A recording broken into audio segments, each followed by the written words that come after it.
Assalamualaikum ji. Concept of modern physics, 6th edition, Arthur Beiser, chapter 13, elementary particles, problem 4. Find the energy of each gamma ray photon produced in the decay of a natural pion at rest.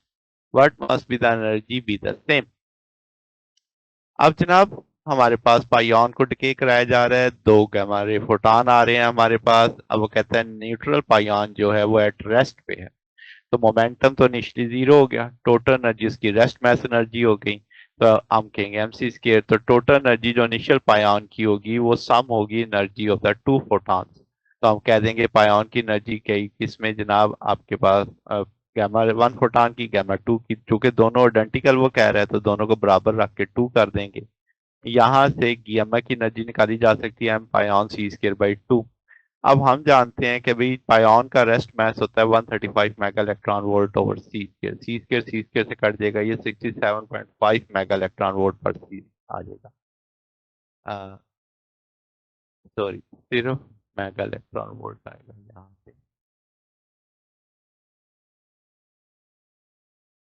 जी, क्योंकि सी square से cancel हो जाएगा, सिर्फ 67.5 mega electron volt होगा। Energy must be same because the momentum conservation required the two photon has equal and opposite momentum.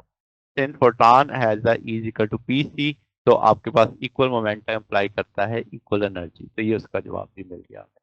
तो ये जनाब हमारे पास सोल्यूशन है। अगर आपको इसमें कोई बात पूछनी हो, डाउट हो, नीचे कमेंट्स में पूछ सकते हैं। वीडियो अच्छी लगी हो वीडियो को लाइक कीजिएगा, दोस्तों के साथ शेयर कीजिएगा, चैनल को सब्सक्राइब कर दीजिएगा। अब तक के लिए इतना ही, बाकी इंशाल्लाह नेक्स्ट देखेंगे। ओके, अल्लाह हाफिज।